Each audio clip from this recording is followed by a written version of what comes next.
Good evening, students. Due to some personal unavoidable situation, I couldn't take class in the online. So now we will have the classes. I'll upload it in the YouTube.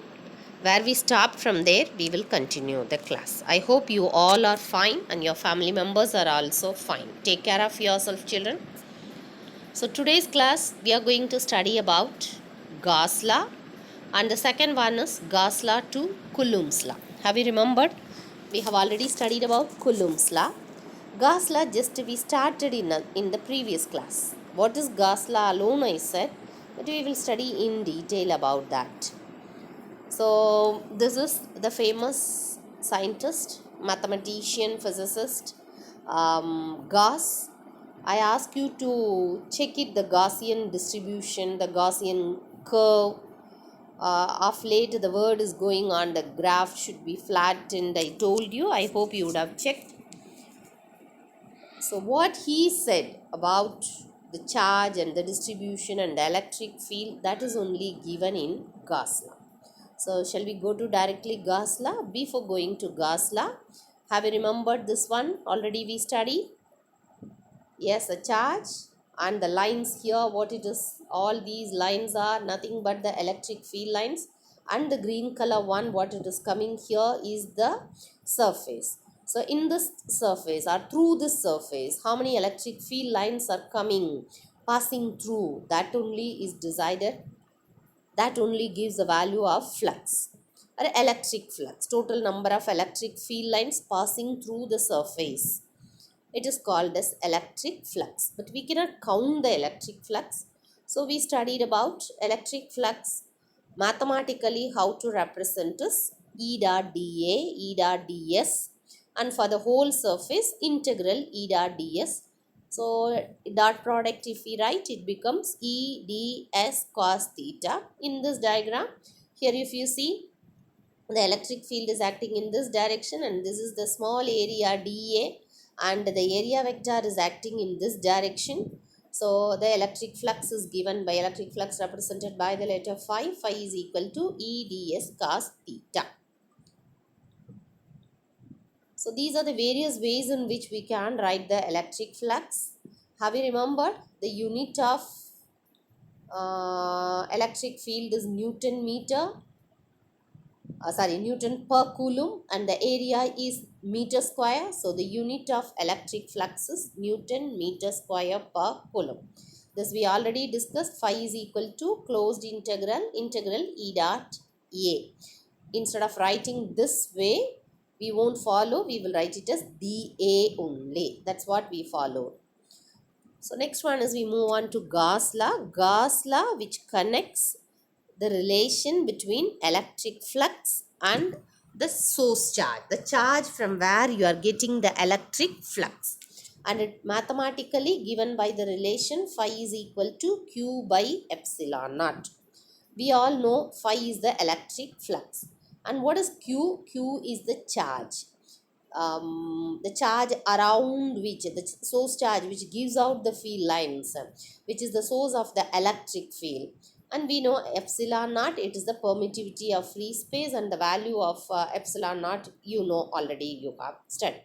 So this is the mathematical equation of q by epsilon naught. You may think, phi should I write only by this method, because in your previous slide you have studied phi is equal to E dot ds. Yes, that is the way, that way also you can write about that.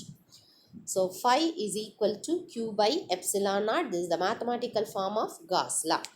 So actually Gauss law, what we are getting is, what is the total flux, which what is the number of field lines, or what is the total flux through any surface, and that is equal to 1 by epsilon naught times the total charge.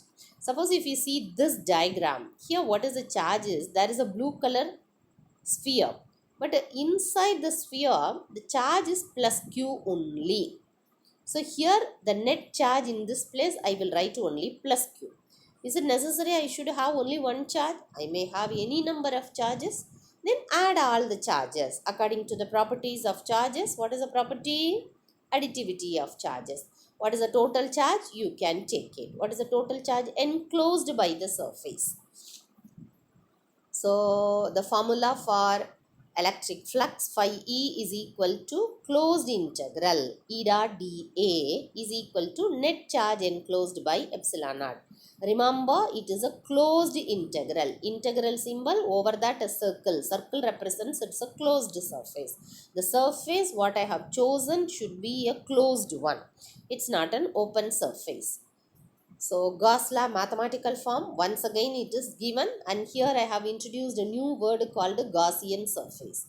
That only we are going to study next. So Gauss law, the total flux passing through any closed surface. But the surface should be surrounded by, or the surface will enclose some amount of charge. So that charge only we call it as a net charge. So I can write the Gauss law. These are the different ways. Here in this I said the enclosed charge. Here I wrote it as a net charge. Any manner it can be written. So these are the different. Next one is what I am going to say, various ways of representing, mathematical ways of representing, mathematical equation to represent Gauss law. Closed integral E dot dA is equal to enclosed charge. Next one, what is the same equation, but I have introduced it here already, you know, it is the electric flux. So what is the next one? So phi is equal to, this is surface integral, because we are calculating for a closed surface, that's why it is written.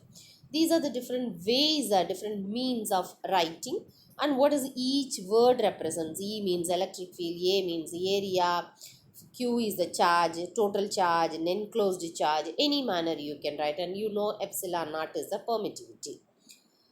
Okay, as I said, what is a Gaussian surface? I have chosen a sphere, but around that something we are drawing.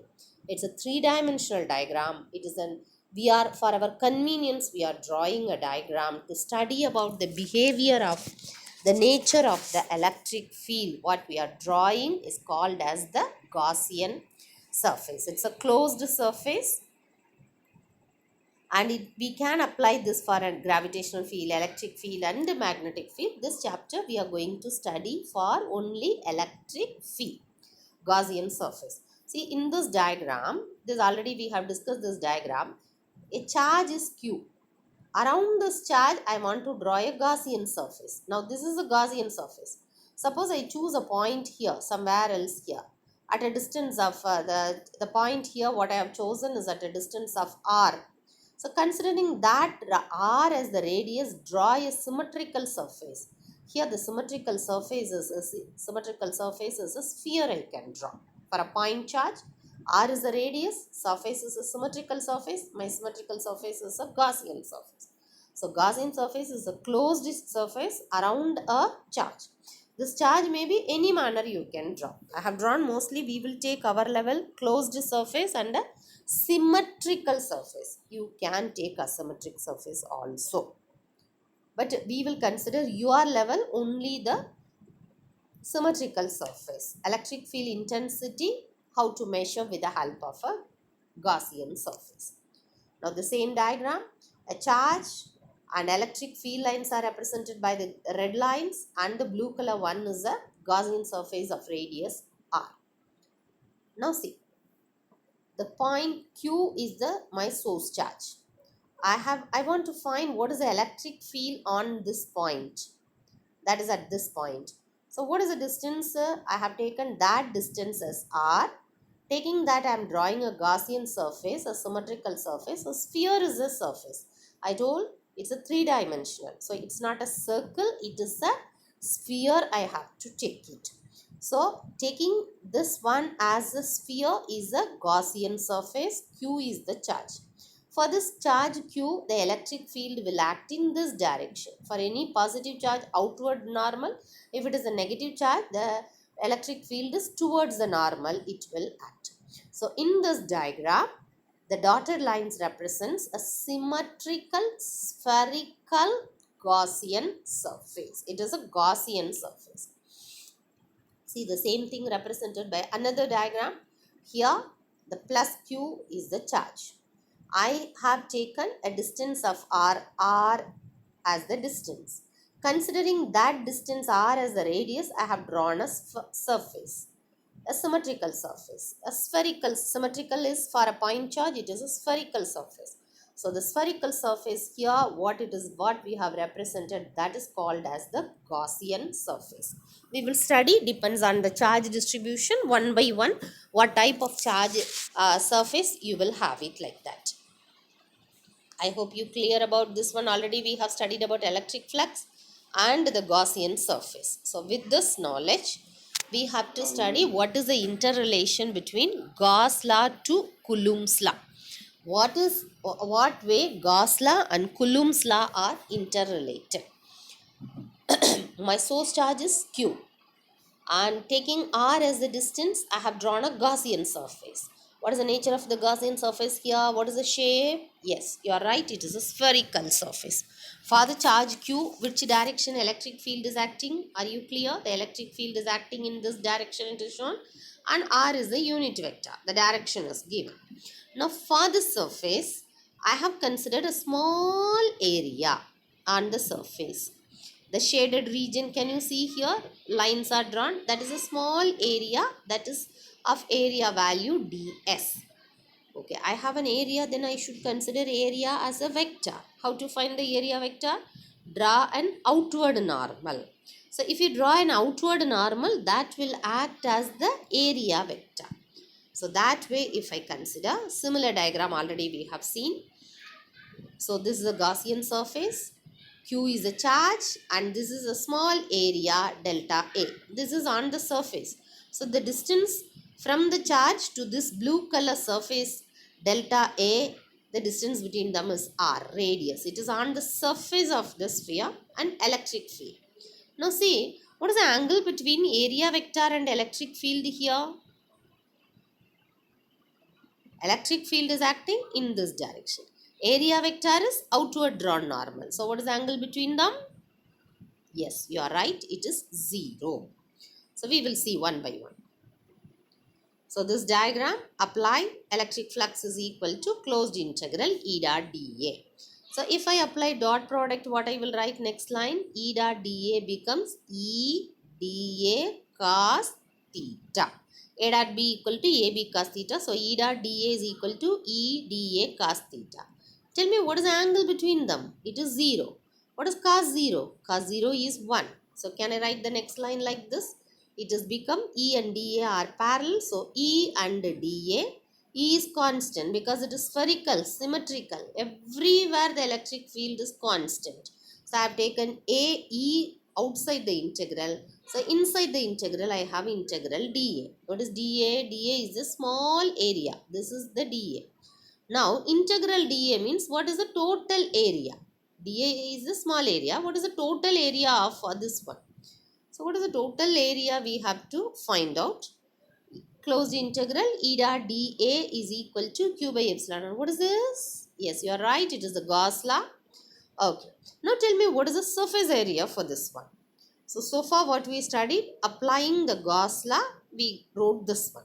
But I want to know what is the value of this one, surface integral of or integral dA. What is the total area? What is the shape? Sphere. What is the area of a surface area of a sphere? Anybody? Yes, I hope you would have guessed correctly by this time. It is 4 pi r square. So see this equation. E in closed integral dA. Closed integral dA is nothing but 4 pi r square. So E into 4 pi r square is equal to Q by epsilon naught. That is the total charge inside the Gaussian surface. So what is the next one? Electric field is Q by 4 pi epsilon naught r square. That is the 4 pi r square has come down. And we know 1 by 4 pi epsilon naught is K. So E is equal to KQ by 4 pi epsilon naught r square. Or you can write this way. Or you can write by this way. Now this is the formula we have derived using Gauss law already. So using Gauss law only I derive. Using Coulomb's law we got this one. Now using Gauss law also I am getting the same expression. So That is the way we can connect. This is the way we can connect Coulomb's law to Gauss law. So the whole derivation, it is given as a single slide here. You can note it down, all the things. I hope you are clear up to this. So this is another way. If you are comfortable with this one, this way you have to write little bit of explanation. This is another one, this one. And here they have calculated, I have shown here what is the formula for force. Force is equal to E into Q. I have already got the expression for electric field. So what is the formula for force? Electric field into charge. Which charge I have to take? I have to take the discharge. So F is equal to E into Q naught. So this is, and this is our Coulomb's law. Either this way you take or this way, whichever is comfortable for you. Both are same method. Here I use the letter DA, here I have used the letter DS. Whichever is comfortable, you can use that. So today's class, we studied about Gauss law to Coulomb's law. Now see, there I have drawn some charges and a Gaussian surface. The peach color surface is a Gaussian surface. What is the total charge in the Gaussian surface? Plus Q1 plus this is a negative charge, this is a negative charge. Let it be. Additivity of charges property, if I use, the total charge is Q1 plus Q2 plus Q5. When you substitute the value, Q2 and Q5 become minus. So phi is equal to Q by epsilon naught. So this is the way any kind of surface, let them give, you can substitute and you can calculate the value of flux for the given arrangement. But remember children, here there are so many charges they have given, Q3, Qn, Q7, n number of charges I have arranged in this one. But what is the charge inside the Gaussian surface is the matter. That is very small. So that alone you have to take it to calculate the electric flux. I will send some homeworks, problems based on electric flux, so that you do it and send it to my personal mail ID. Hope so. All are fine. Take care of yourself.